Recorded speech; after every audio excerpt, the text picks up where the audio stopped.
Hey all, this is a designed build video. Today I'm doing Captain Margaux's place in Daggerfall. It's a very small dwelling. The limit for building is only 200 items.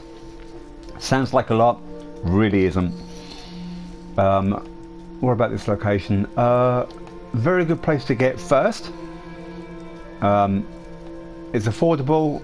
It can take most of the stuff that you tend to find, which will pretty much be paintings and fish. That's pretty much all you ever find. You start getting recipes, you can start building stuff later on too.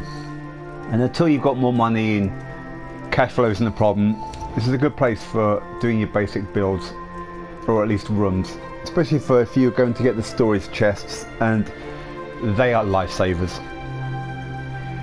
So what we have here, when you first come in from there, oh, hook for your clothes. Let's see. Okay, trying to jerk the camera around as usual.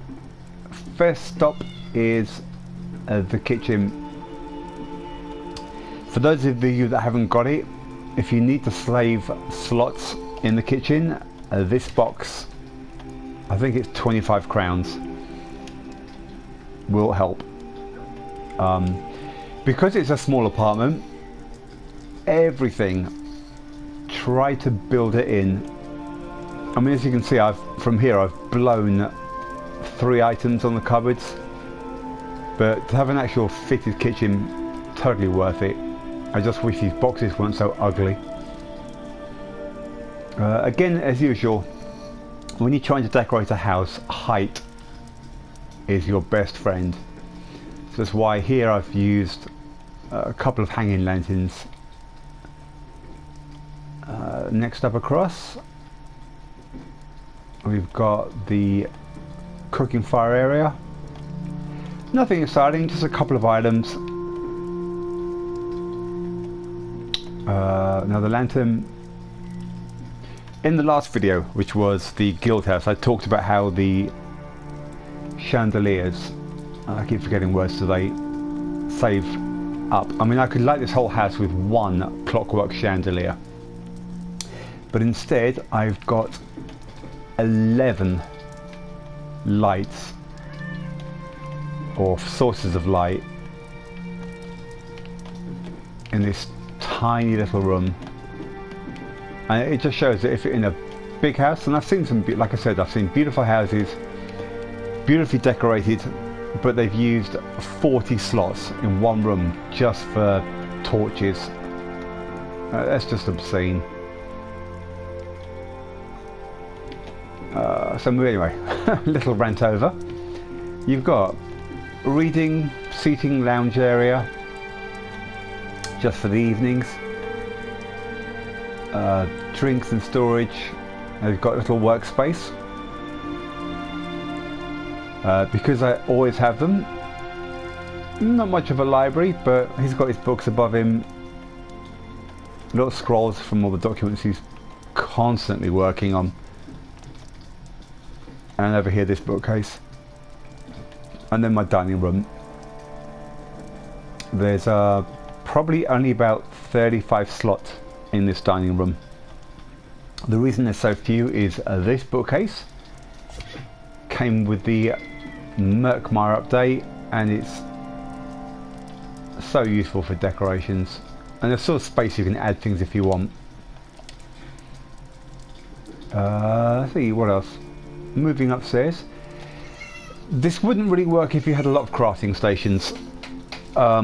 Most players, you don't need them, don't bother with them, because there's free ones everywhere. It's just if you're running a guild house, sometimes it's easier, especially if you're researching, just to take a free port home. Or if you're grinding characters at Alikar and you need to deconstruct from your dolmen group, again, porting to your house means you have access without running around the city. About the only bonus for them, really. So, kind of like one room, 3 sections. No gaps with the decorating, even though there's 200. When you get up to the crafting area, which I have upstairs, well, there's actually 9 items I could pull out to get those slots back without even batting an eyelid. Like, I've got so much stuff on these shelves, at least 15 items. I could have taken the small ones out. These curtains, I could probably substitute 5 curtains for 2 wooden units just up and down. Didn't really need to yet. So again, like I said, small crafting area for the resident. I guess the woman of the house is out at the moment.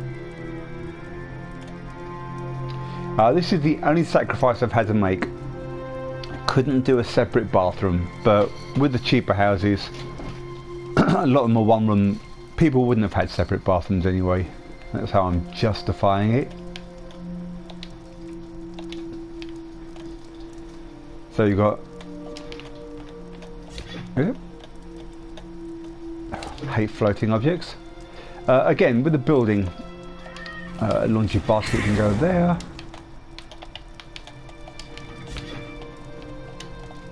There you go. With small spaces, build everything in. If I didn't want a shelf, if I needed the room, I could even have built them in there and just said that it was under the eaves. Would have saved me a lot of floor space.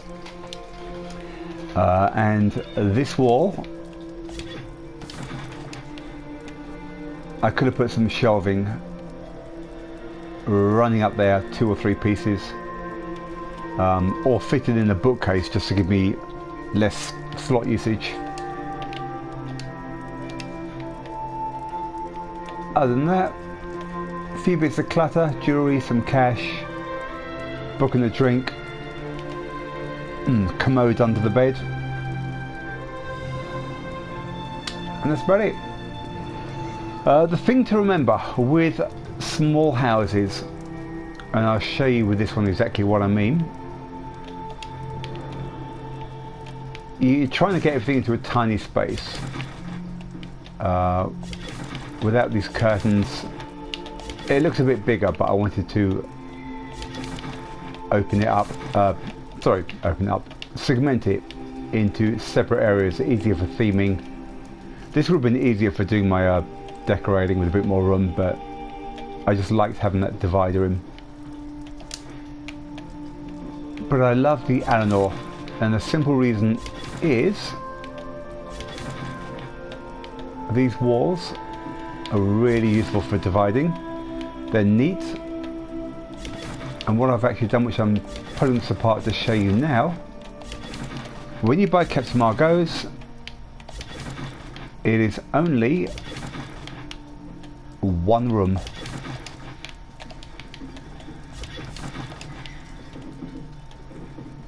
So you buy it, you're left with this huge space, 2 layers, and everything up there is just wasted. So it took a bit of fiddling around to do, but I eventually 2 Eleanor bookcases, staircases, a couple of wooden platforms and some rugs, and in a small house you then get instantly a 2nd room. Let's just put all these back to the curtains. There you go. So that's it. That is how you do a 200 slot house. I hope that guy helped, and happy building, guys. Later.